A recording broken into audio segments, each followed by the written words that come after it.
Sadaka sehemu ya 20. Mimi naitwa Felix Mwenda kutoka Simulizi Mixi. Nambari zetu ni 0677 062 012.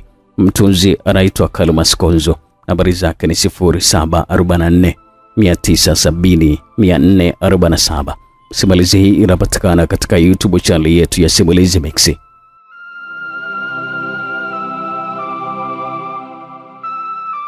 Sehemu iliyopita tulisha pale ambapo tayari mzee Madale alikuwa ndani ya mganga kule Nigeria na aliambiwa kwamba ule mzimu ulikuwa ni mzimu mkubwa sana. Kilichoendelea, karibu sana katika sehemu hii ya 20.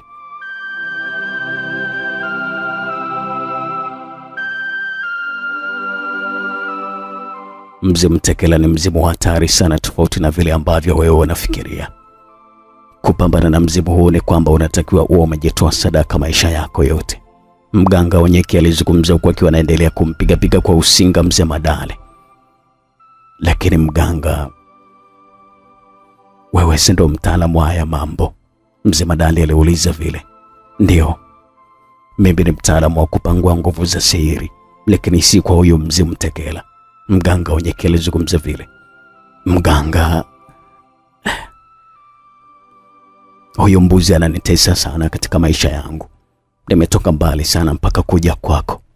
Nimetoka nchi ya Bantu na kuja hapa Abuja kwa ajili ya kupambana na huu mzimu.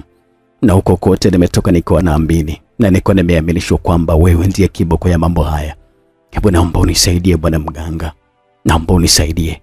Mzee Madale alizungumza vile. Sawa. Lakini jambo hili si jambo dogo kama ambavyo nafikiria.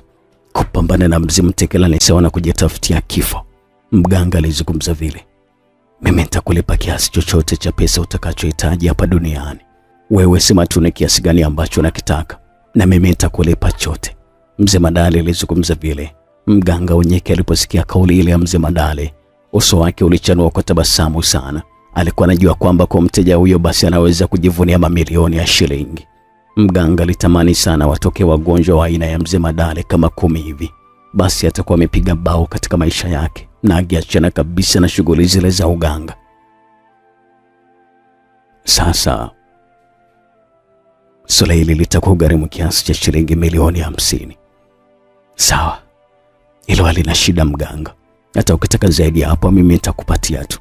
Pesa sio tatizo kabisa kwangu. Ninachokihitaji ni kuondokana kabisa na sekeseke hili la mzimu. Mzee Madale alizungumza vile. Okay, sawa. Kwa sababu mzimu Tekela ni mzimu wenye nguvu sana katika historia ya mizimu hapa duniani, basi hata masharti yake kwenye kupambana naye lazima yawe magumu sana. Unapaswa kuyavumilia na kuyatekeleza yote kwa makini bila hata kuyavunja. Mganga Onyeki alizungumza vile. Sharti la kwanza litakuwa ni kunywa kikombe kimoja cha mkojo wa mbwa. Dawa hii itakufanya uwe na harufu ambayo mizimu Tekela hawaipendi. Harufu hii itakufanya mzimu Tekela usikusogele kabisa. Mganga Onyeki alizungumza vile. Mzee Madale aliguna tu mara baada ya kusikia maelezo ya mganga. Hakuwa nafahamu kabisa kama ni kweli ataweza masharti ya mganga yule. Kama sharti la kwanza tu lenyewe lilikuwa ndio hilo, sasa ndio alikuwa amejua kwamba mapambano dhidi ya mzimu Tekela yalikuwa yanahitaji kujifunga mkanda haswa. Hayakuwa mapambano madogo hata kidogo. Mganga Onyeki alichukua kibuyu kimoja na kikombe, na baada ya hapo alimimina kimiminika kilichokuwemo ndani ya kibuyu kile katika kikombe alichokuwa amekishika. Huo ulikuwa ni mkojo wa mbwa ambao Mzee Madale alikuwa anatakiwa kuonywa. Sasa chukua kikombe na unywe hii dawa mpaka unaimaliza. Ni lazima tuanze kupambana na mzimu Tekela sasa hivi kabla hujachachamaa. Mganga Onyeki alizungumzia kwa nampa Mzee Madale kile kikombe. Mzee Madale alipokea huku akiwa na sita. Ule mkojo ulikuwa ukitoa harufu kali sana ambayo pua za Mzee Madale zilishindwa kabisa kuivumilia. Alipiga chafya kali sana mzee. Alitaka hata kuahirisha kunywa dawa ile, lakini macho makali ya mganga yalimtahadharisha Mzee Madale. Taratibu alikipeleka kikombe kwenye mdomo wake na kuanza kunywa mkojo ule. Radha pamoja na harufu ya ule mkojo ilikuwa si ya kuvumilika hata kidogo. Mzee Madale alifumba macho yake huku akiwa anaendelea kunywa ule mkojo. Alipokuwa amekunywa nusu ya kikombe, alishindwa kuendelea. Alijikuta ameacha na kuanza kutapika. Wameshaharibu masharti tayari. Mganga alizungumza vile. alichukua kile kikombe na kukijaza tena mkojo wa mbwa. Ni lazima umalize kikombe kimoja, mganga alifoka vile. Na sasa hivyo ukitema tu basi na kugeuza kuwa mbwa kabisa. Mganga Onyeke alizungumza kwa akiwa anaonekana akiwa ameghadhabika sana. Maneno yale ya mganga Onyeke yalimtisha sana mzee Madale. Alikipokea kile kikombe, alifumba macho yake na kukipeleka kile kikombe mdomoni. Alianza kupiga pegi za haraka haraka, na baada ya sekunde kadhaa alikuwa ameshakwisha maliza kunywa mkojo ule wote. Sura ya mzee Madale ilikuwa imekunjamana kwa uchungu mithili ya mtu aliyekuwa amekandamizwa ngumi usoni. Alikuwa anasikilizia tu radha ya ule mkojo. Safi sana. Umeshatimiza hatua ya kwanza ya uganguzi wa tatizo lako. Kesho tutaendelea na hatua ya pili ambayo itakuwa ni ngumu zaidi kuliko hii ya leo. Mganga Onyeke alizungumza vile. Na unatakiwa kuwa hapa mpaka tutakapomaliza tiba yetu. Sawa. Mzee Madale alijibu tu vile kwa unyonge. Ilikuwa ni siku nyingine tena. Kulikuwa kumekucha vyema kabisa katika jiji la Abuja nchini Nigeria.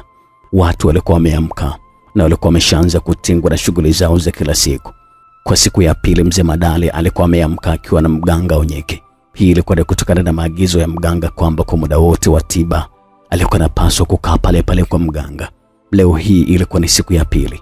Mzee Madale hakujua kabisa ni sharti gani ambalo alikuwa anaenda kulitekeleza siku ile. Kila alipokuwa na kumkaradha ya mkojo wa mbwa aliyokuwa ameunywa jana, alikuwa anachoka kabisa mzee Madale. Alikuwa anahisi kabisa kwamba masharti ya mganga yangeweza kumshinda mapema. Haya masharti yanataka moyo sana kuyatekeleza. Nahisi kama nitayashindwa kabisa. Mzee Madale alikuwa anawaza vile. Lakini inanipasa tu nivumilie kiume, kwa sababu huyo bwana mbuzi ameniganda kweli kweli. Mzee Madale aliendelea kuzungumza vile. Kilichoendelea tukutane katika sehemu ijayo. Mimi naitwa Felix.